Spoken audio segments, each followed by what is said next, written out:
नमस्कार. मानवी वसाहतींच्या या इंटरेस्टिंग जगात तुमचं स्वागत आहे.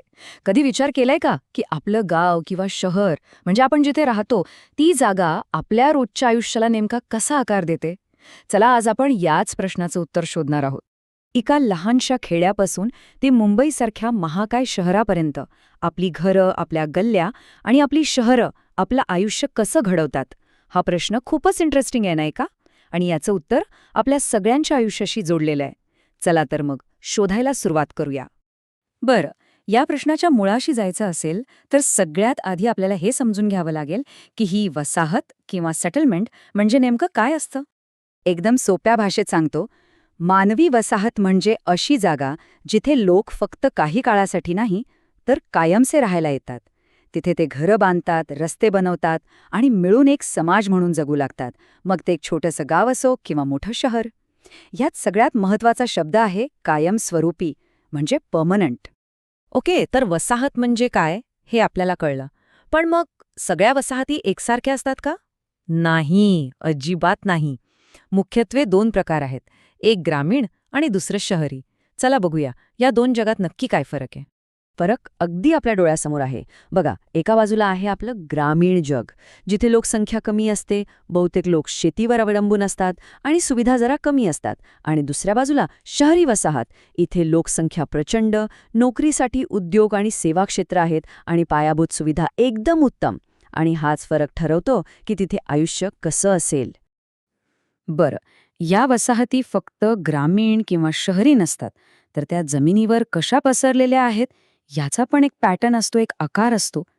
इंटरेस्टिंग आहे ना? चला, हे पॅटर्न्स कसे असतात ते पाहूया. जरा हे बघा, घरं कशी एकदम चिकटून एकमेकांच्या जवळ आहेत, बरोबर? काय वाटतं, अशी दाट वस्ती आपल्याला कुठे पाहायला मिळत असेल? बरोबर ओळखलं. ह्यालाच म्हणतात केंद्रित वसाहत, इंग्लिशमध्ये न्यूक्लिएटेड सेटलमेंट. म्हणजे घरं सगळी एकत्र, जवळजवळ. पण असं का? सोपं आहे. जिथे सुपीक जमीन असते, मैदानं असतात, तिथे पाणी, वाहतूक आणि शेतीसाठी एकत्र राहणं जास्त सोयीचं पडतं. आता याच्या अगदी उलट चित्र पाहूया. बघा बरं, इथे घरं एकमेकांपासून किती लांब आहेत, नाही का? याला आपण म्हणतो विखुरलेली वसाहत, म्हणजेच डिस्पर्स्ड सेटलमेंट. म्हणजे घरं दूर-दूर पसरलेली असतात.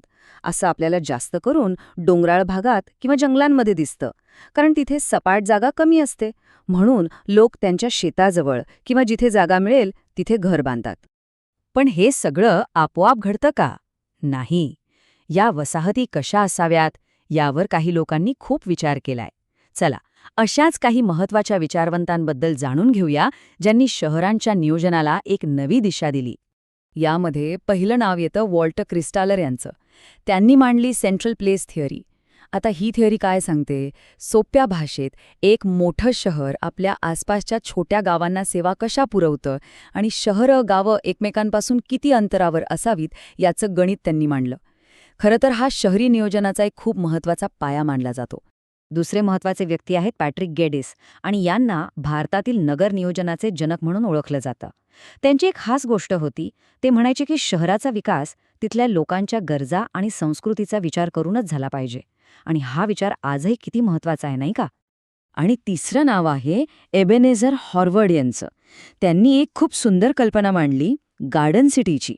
जरा कल्पना करून बघा, एक असं शहर जिथे शहराच्या सगळ्या सोयीसुविधा आहेत आणि गावासारखे शांतता आणि हिरवळपण आहे. क्या बात है! हाच तो बॅलन्स साधण्याचा प्रयत्न त्यांनी केला. चला, आता एका अशा विषयाकडे वळूया जो आजच्या काळात खूप वेगाने घडतोय, तो म्हणजे नागरीकरण. हे नेमकं काय आहे आणि का घडतंय ते समजून घेऊ. तर नागरीकरण म्हणजे काय? अर्बनायझेशन म्हणजे शहरांमध्ये राहणाऱ्या लोकांचे प्रमाण वाढणं. यामुळे शहरांची वाढ होते. अगदी सोप्या भाषेत सांगायचं तर लोकांचं खेड्यातून शहरांकडे येऊन स्थायिक होणं. याचं सगळ्यात चांगलं उदाहरण कोणतं? अर्थात आपलं पुणे शहर, ज्याला आपण पूर्वेकडील ऑक्सफर्ड म्हणतो. पुण्यात शिक्षण, नोकरीच्या संधी आणि इंडस्ट्रीमुळे इतके लोक आले की नागरीकरण खूपच झपाट्याने झालं.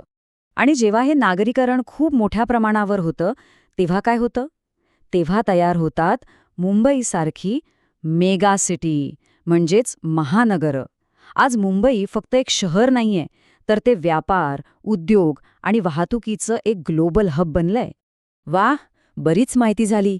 चला तर मग आपण आत्तापर्यंत काय काय पाहिलं त्यावर एक पटकन नजर टाकूया, एक छोटासा रिकॅप. तर आपण सुरुवात केली मानवी वसाहत म्हणजे काय यापासून. मग आपण पाहिलं की त्याचे 2 मुख्य प्रकार आहेत. एक ग्रामीण वसाहत आणि दुसरं शहरी वसाहत. हा बेसिक फरक लक्षात ठेवणं खूप महत्वाचं आहे. आणि हे 2 प्रकार लक्षात ठेवायला एक सोपी ट्रिक सांगतो. फक्त लक्षात ठेवा R2U. RU म्हणजेच रुरल टू अर्बन, ग्रामीण ते शहरी. बस एवढं लक्षात ठेवलं की तुम्ही हे कधीच विसरणार नाही. चला, आता तुमची छोटीशी टेस्ट घेऊया. बघूया लक्ष होतं की नाही. प्रश्न सोपा आहे. ग्रामीण वसाहती मुख्यत्वे कशावर अवलंबून असतात? तुमचे ऑप्शन्स आहेत ए. उद्योग, बी. शेती की सी. पर्यटन. काय वाटतं? आणि बरोबर उत्तर आहे बी. शेती. तर एक गोष्ट लक्षात घ्या, आपण आपली जागा कशी वापरतो, म्हणजे अगदी शेतांपासून ते मोठ्या फायनान्शियल डिस्ट्रिक्ट्सपर्यंत, हेच तर सांगतं की आपण कोण आहोत. खरं तर आपली वस्ती हीच आपली ओळख असते.